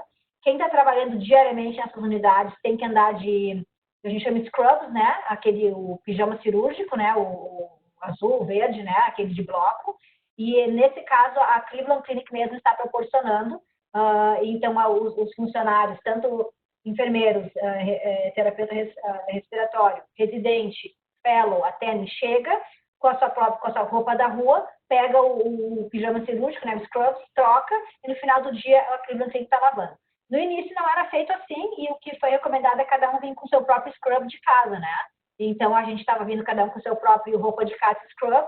No caso, que a maioria dos profissionais estava fazendo vir com uma outra roupa de casa, troca, põe o scrub aqui no hospital, mas o seu próprio scrub de casa, e aí troca para ir para casa com uma roupa que não seja contaminada, né? O dia a dia com o paciente. Os serviços de consultoria tem que ser feito que um só do time, digamos que tu chama a consultoria da cardiologia. A cardiologia tem um attending, tem um fellow, tem um residente, tem um estudante. Só um deles entra no quarto e examina o paciente, mais ninguém. Então, digamos que se o residente entrou e fez o exame físico, faz o exame físico completo, faz tudo que tem que fazer, e só aquele vai entrar no quarto. Tem alguns serviços, inclusive, que não estão entrando. Por exemplo, a endocrinologia está fazendo totalmente consulta virtual. Toda a consultoria de endócrina é virtual, alguns outros serviços também. Então, eles veem o paciente por tablet, né, por iPad, ou enfim, ou a enfermeira utiliza o tablet da unidade, ou o médico não vê o paciente, faz tudo, né, só pela revisão do medical record. Os próprios times da UTI estão tentando fazer um distanciamento social também, porque o time da UTI é um attending, é um fellow, é 2 ou 3 residentes. Os estudantes de medicina foram retirados das rotações de UTI para evitar a exposição dos estudantes de medicina. Nessa última semana, os residentes de primeiro ano também foram retirados. Então, só estão rodando residentes de segundo e terceiro ano, e os fellows, né, que são os residentes que estão se especializando em pneumo e UTI. E o que tem se agora, eles estão fazendo um projeto piloto de fazer um round virtual também para a própria UTI, de passar o menos tempo possível dentro da UTI, que geralmente a gente faz um round à beira do leito, onde a gente vai passando, né, paciente por paciente, e o round demora 3 horas, né, às vezes mais, e tu fica todo aquele tempo na UTI. Então, você está se criando um projeto piloto de fazer esse round virtual, de passar o menos tempo possível dentro da UTI. E também no nosso time da UTI, um só está examinando o paciente. Digamos que o meu time, o fellow já examinou, é o único que vai examinar. Não sei, obviamente, que o paciente está descompensando, tem alguma outra coisa. Qualquer, obviamente, necessidade do paciente, se entra e se vê. Mas se não é necessário, a gente está tentando fazer com o menor número de pessoas entre no quarto para falar com o paciente, para diminuir a exposição, para diminuir os custos como o EPI, porque está sendo muito cuidado o que é utilizado de material de proteção. E, então, é isso que se fez. Não sei se eu respondi todas as suas perguntas. Sim. Doutora Michelle, nós temos a Ana Tereza Rocha com algumas dúvidas com relação ao protocolo aí de PRONA. Eu queria que ela mesmo transmitisse essas dúvidas. Ana Tereza, você está aí na escuta? Você poderia entrar aqui, você mesma. Ana Tereza é pneumologista também, que vocês devem a conhecer, e com a formação também semelhante a dos palestrantes aí nos Estados Unidos. Por favor, Ana Tereza. Boa noite a todos. É um prazer ver o Manuel de novo. Prazer vê-lo mesmo e conhecer a Michelle. Uma das questões que eu acho que é importante é algumas abordagens que já são comuns na UTI e que agora a gente está ouvindo muito sobre, principalmente, a questão da anticoagulação ou da profilaxia da trombose, dos eventos trombembóticos nesses pacientes.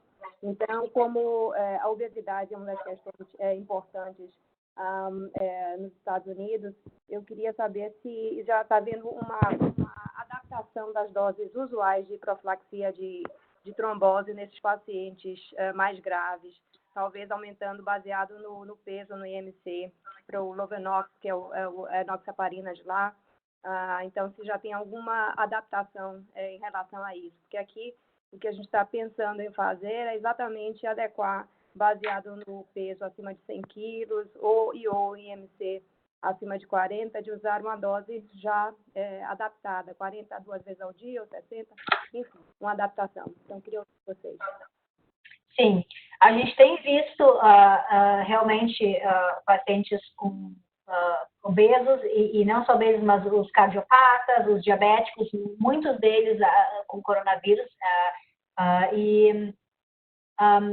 eu acredito que tem alguma relação desses cardiopatas com a trombose, né, com a microtrombose que esses pacientes têm feito.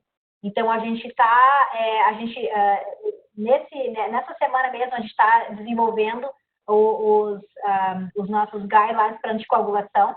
Aqui na Clinotrice, quando que a gente vai decidir fazer uma anticoagulação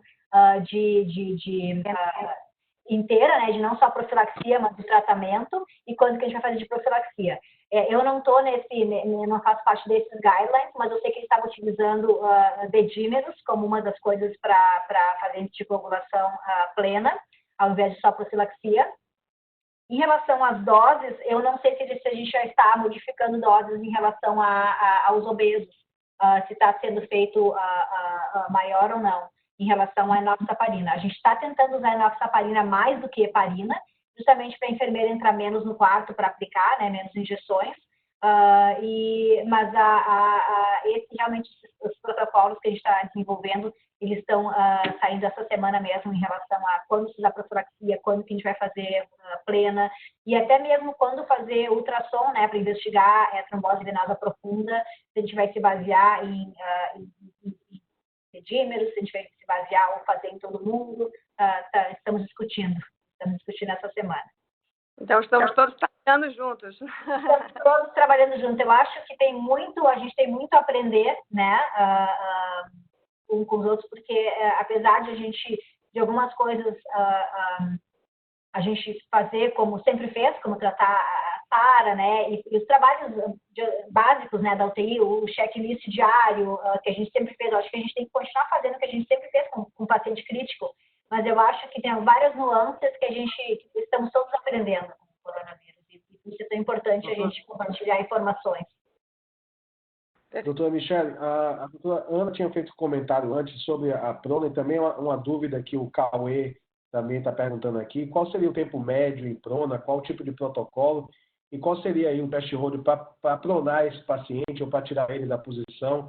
Como é que funciona esse protocolo de prona, que é bem intrigante a resposta do paciente? A gente está seguindo basicamente o Proceva, né? A gente está, os pacientes extremamente de relação mecânica, com o PF ratio menor de 150, e com a FO2 maior do que 60%, tem recomendação de pronar. E aí a gente, obviamente, avalia e prona os pacientes. A gente segue o Proceva, está se pronando 16 a 17 horas, tem todo um protocolo de pronação, quantas pessoas vão estar segurando o paciente, quem vai estar segurando o tubo, e muito mais cuidadoso do que o paciente normal de pronação, em função do coronavírus, para tentar evitar que o tubo se desloje ou se desconecte do ventilador e aconteça a contaminação das pessoas. Então, todo mundo para a pronação entra com o N95 ou com os outros respiradores. E para o paciente sair da pronação, a gente também segue critérios. Eu tenho uma página de apresentação aí dizendo conforme quando está supinado, né, o paciente supinado apresenta uma PF ratio mais de 200, uma FO2 menor de 60%, e o PIP, eu não lembro se a gente está com alguma coisa do PIP ou não, que tu pode, no caso, parar a pronação. Se apresenta complicações, também se para, ou se tu vê que o paciente não está respondendo, né, a pronação, após 2 pronações, sessões de pronação, após o supinar, ele perde 20% do PF ratio da outra vez na cabeça, não está respondendo por 2 sessões consecutivas, não é recomendado fazer uma terceira. Mas eu acredito que tá bem, como a gente está fazendo, está descrito ali nos slides, vocês vão ter acesso, e a gente realmente está seguindo a maior parte do trial do processo. E me permita uma pergunta de cirurgião que deu plantão em UTI na época em Pittsburgh e da Unicamp há mais de 20 anos, né? Com relação a quando você fala da saturação, qual que é o parâmetro que você leva em conta da resposta do paciente com relação à oximetria versus a gasometria, por exemplo? Qual é a frequência que você precisa da gasometria arterial em comparação com a medida da oximetria? Que eu acredito na literatura que tem variação muito grande na oximetria. Qual que é o seu parâmetro de saturação, o parâmetro clínico, para mudar a sua estratégia de ventilação, no caso, durante o acompanhamento desse paciente? Para o paciente com SARA moderada, severa, entubada, enfim, a gente usa muito mais a gasometria para poder fazer o PF ratio, né, para poder ver se ele está melhorando ou se ele está piorando.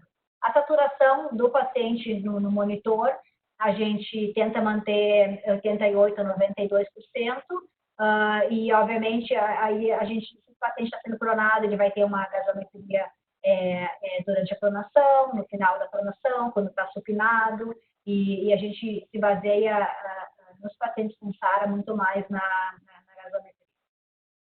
Os pacientes praticamente todos têm a linha arterial, né?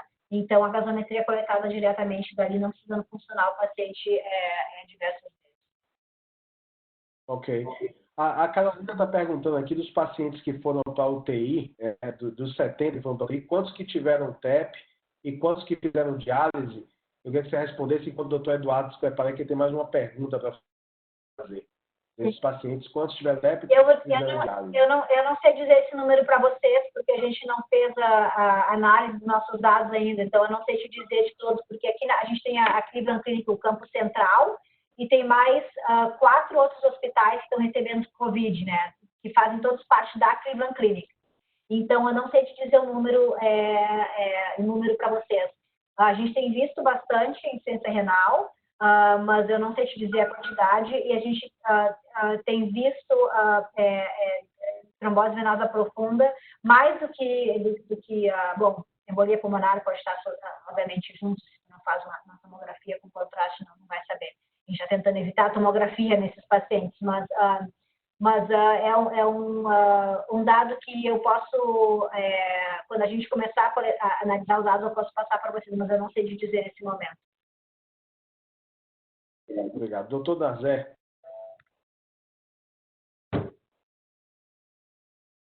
Michele, a infecção de profissionais de saúde é uma preocupação muito importante de todos nós e existe, obviamente, que tem tomado todas as medidas possíveis para proteção e evitar a infecção de pacientes, pessoas que estão lidando diretamente com esses pacientes infectados. Qual é o nível de paramentação que vocês estão recomendando no cuidado do paciente nas unidades intensivas, para as pessoas que entram no quarto? E só uma confirmação, seus leitos de UTI são todos isolados e com pressão negativa? Não. A gente tem colocado os pacientes que vêm, idealmente, gostaríamos de colocar todos com pressão negativa, mas não há suficiente. E como a transmissão é gotícula e contato, a transmissão pelo ar, né, airborne, não está comprovada, apesar de se ter algumas suspeitas, alguns estudos, enfim, não está comprovada. Os pacientes nem todos estão, os que estão indo para quartos com ventilação com pressão negativa, são os que estão com VNI, são os pacientes que não estão entubados ainda e vão ser entubados, mas nem sempre isso está acontecendo. Infelizmente, não se tem o número de leitos todos para pressão negativa e cada unidade tem um número X. Então, o mais importante foi fazer essa coorte de pacientes numa unidade, espalhar eles por todos, botando a pressão negativa, justamente também por não ter essa comprovação de que é airborne. Né? Os pacientes que estão com ventilação não invasiva, com o high flow, que estão fazendo alguma nebulização, que a gente tem evitado, ou qualquer procedimento que gere muitos aerossóis, por exemplo, intubação, ou enfim, outros, broncoscopia, endoscopia, que a gente não tem feito, mas é um dos protocolos. Tem que usar a N95, né, aquela máscara N95, ou para aqueles que não são testados ou que não conseguem fit com a N95, então os respiradores, né, aqueles respiradores que tapam toda a cabeça e que tem a circulação de ar dentro. A gente tem usado um avental que se põe fora, mesmo avental que se usa com o paciente que tem CD colares, né, Clostridium difficile colares, se usa aqueles e depois descartáveis, isso, luvas e aí ou aqueles óculos de proteção, né, porque como é gotícula, tu tem que evitar o olho, então ou aqueles óculos ou aquela máscara que já vem com visor, né, aquele visor assim.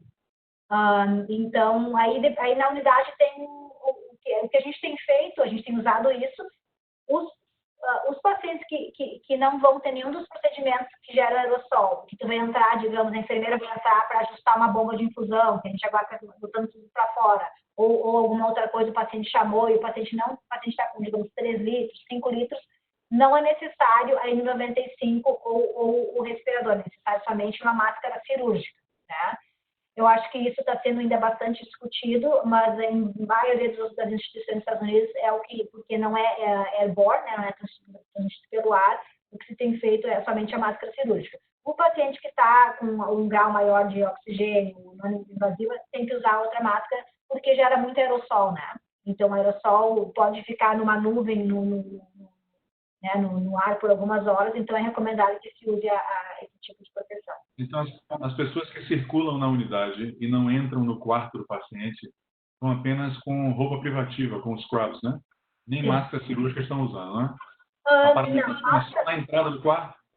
Só na entrada do quarto. Recentemente, a semana passada, a Cleveland Clinic adotou o Masks for All, né? O uso universal de máscara. Não necessariamente a máscara cirúrgica, mas até uma máscara mesmo de tecido, né? E eles distribuíram para todo mundo que entrava no hospital, tanto, familiar está totalmente restringida a visita, mas para paciente que vem para consulta, para todos os tipos de profissionais de saúde. Quando tu está trabalhando numa unidade, então tu tem aquela máscara disponível, mas não é obrigatório tu usar máscara só circulando na unidade, né? É mais, assim, aquilo que não obrigou, as pessoas estão usando, se querem. Na verdade, eu acabei de fazer 4 noites de plantão, eu usei minha máscara todo o tempo, e é mais no caso de, quando tu usa máscara, tu pode, no sentido de tu estar assintomático e podendo estar transmitindo para outras pessoas. Então, eu usando a máscara protejo você, e você usando me protege, muito mais de eu proteger a mim mesma, né? Porque a gente sabe que o contato acontece muito mais nas mãos, colocando as mãos no rosto, né? A falta de lavagem de mãos, colocar a mão em alguma porta que foi tocada por alguém que estava com vírus, enfim. Então, não se está usando máscara, mas a Cleveland Clinic adotou a máscara universal, não obrigatoriamente, mas como recomendação e sugestão, distribuiu, né? Michelle, eu queria fazer uma pergunta específica. Eu tinha comentado com o Manuel que eu trabalhei com o Kenneth McCurry em Pittsburgh, né? E tinha lá uma certa frequência de pacientes em ECMO, né? Com os quadros inflamatórios pós-transplante, os quadros que a gente considerava reversíveis, né? Mas você citou que a utilização de ECMO foi em 2% dos casos, em 28 óbitos. Você conseguiria me dizer assim, qual foi a contraindicação dos pacientes avaliados? Porque você colocou logo no início do seu fluxo a chamada para o time ECMO, mas somente 2% foi que teve a indicação. Qual seria, assim, não teve tempo? Qual foi a situação que não... Alguns pacientes tiveram parada cardiorrespiratória inesperada, que não se sabe se foi por uma cardiomiopatia fulminante, e são pacientes que geralmente, quando estão já, então, e aí o ECMO foi chamado, e aí, pelas comorbidades do paciente, foi decidido, né, não prosseguir ao ECMO. Teve uma paciente que teve uma parada cardiorrespiratória na emergência, logo em seguida, logo após ser entubada. Era uma das pacientes que tinha falência ou insuficiência de ventrículo direito, e fez a parada, e também não foi indicada, uma paciente obesa, com algumas comorbidades, e que e ela teve a parada cardiorrespiratória.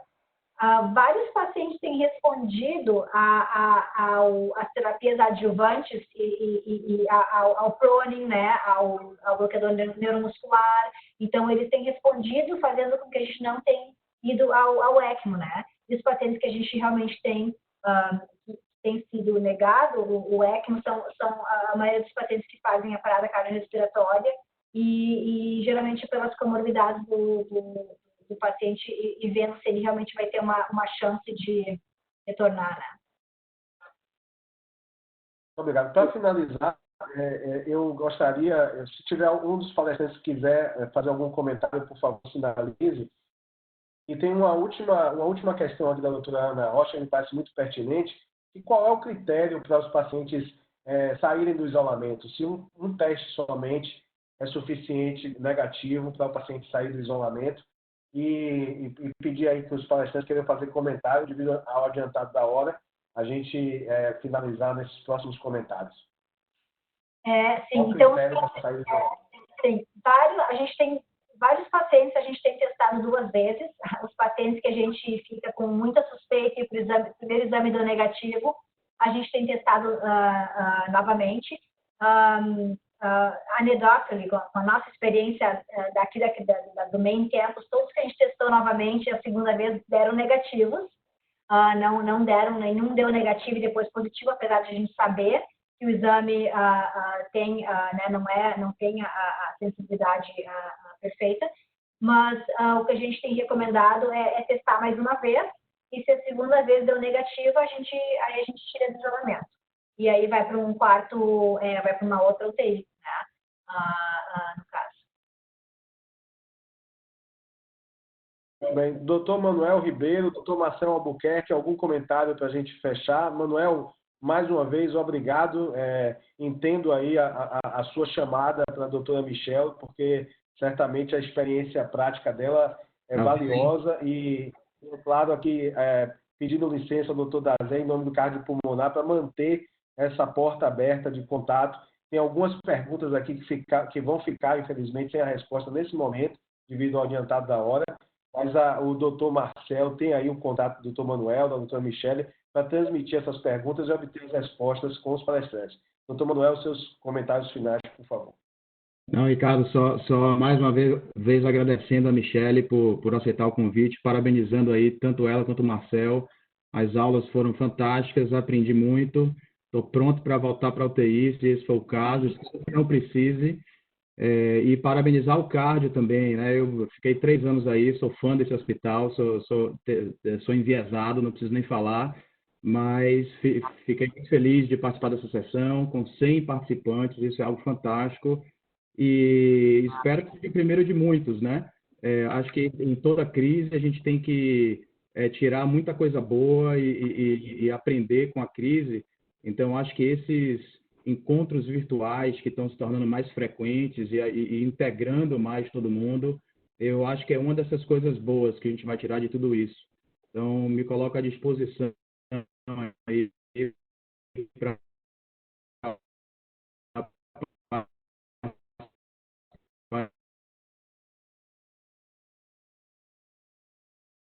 Doutor Marcel, está falhando um pouco, Manuel. Doutor Marcel, seus comentários, e eu queria deixar aqui para o Fernando. Sim. Fernando, cirurgião torácico que sou, mas ex-plantonista de UTI, também estou à disposição aí, se precisar do recurso, ainda lembro como é que intuba e faz broncoskopia, então estamos aí, né, para colaborar na medida que for necessário, estamos à disposição. Doutor Marcel, Marcel já está com a gente? O Marcel caiu?